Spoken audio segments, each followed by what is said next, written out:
افمن یخلق کمن لا یخلق، اب دعوت دی جا رہی ہے، آ جاؤ وہ ذات جس نے تمہارے لیے اتنی ساری چیزیں بنائی ہیں، سب چیز تمہارے لیے اس نے کریٹ کر دیا، اس ذات کے بارے میں غور کرو تم، اور ان پتھروں کے بارے میں غور کرو، ان جھوٹے خداؤں کے بارے میں غور کرو جن کو تم سجدہ کر دو، جن کو تم خدا سمجھتے ہو۔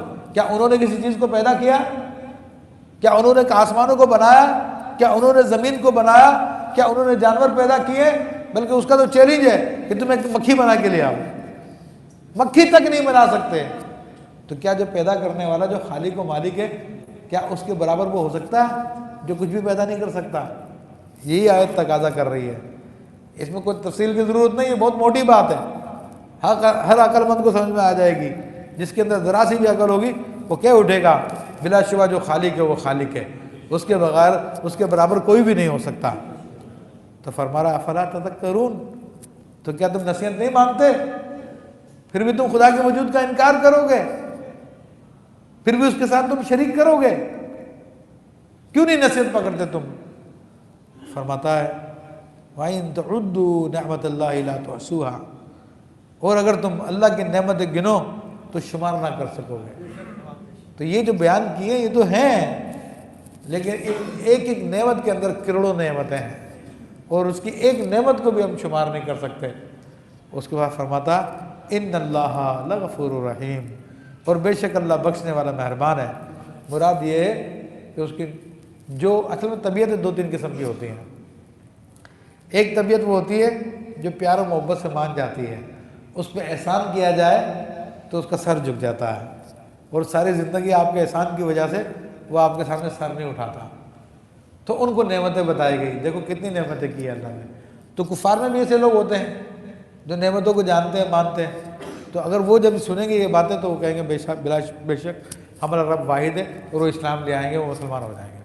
اور کچھ طبیعتیں وہ ہوتی ہیں کہ جو پیار سے نہیں مانتے، ان پہ جب تک ڈنڈے نہ برسائے جائیں، جب تک ان پہ سختی نہ کی جائے تب تک نہیں مانتی، تو ان کے لیے بھی پھر جہنم کے وعیدیں آگے بیان کی گئی ہیں، تو وہ اس طرح مانیں گی۔ تو جو طبیعتیں پیار و محبت سے مان جاتی ہے، اللہ تعالیٰ ان سے ان کے لیے فرما رہا کہ ان اللہ غفور الرحیم۔ چلو آج تک تو جو تم غلطیاں کرتے رہے تھے، تم بتوں کو اپنا خدا سمجھ رہے تھے، تم انسانوں کو اپنا خدا سمجھ رہے تھے، تم انسانوں کو سمجھتے تھے کہ یہ نفع نقصان کے مالک ہے، تم بتوں کو سمجھتے تھے کہ یہ نفع نقصان کے مالک ہے، چلو تم بہت بڑی غلطی کر رہے تھے، چلو اب توبہ کر لو، اب بھی توبہ کر لو گے تو وہ غفور ہے، وہ بخشنے والا ہے، نہ صرف تمہیں بخش دے گا بلکہ تم پہ اور بھی رحمت کرے گا۔ اور پھر فرمایا واللہ یعلم ما تسرون وما تعلنون، اور اللہ جانتا ہے جو چھپاتے ہیں اور ظاہر کرتے ہو۔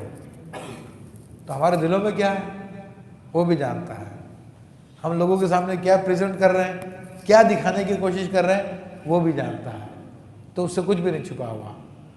تو عزیزان محترم، یہ ہم سب کو دعوت دی جا رہی ہے، ہم سب کو اس میں پکارا جا رہا ہے، بلایا جا رہا ہے۔ بہرحال گفتگو بہت ہے، ایک دو پوائنٹ ہے جو مجھے بیان کرنا۔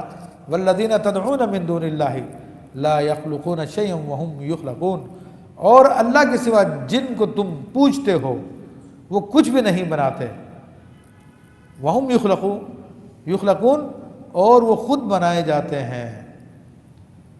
یہ بھی بات واضح ہے کہ جن بتوں کو تم پوج رہے ہو وہ کوئی چیز ان کی کوئی کریشن نہیں ہے، بلکہ ان کو تو تم کریٹ کرتے ہو، خود ان کو تو تم خود بناتے ہو، وہ کچھ نہیں بنا سکتے۔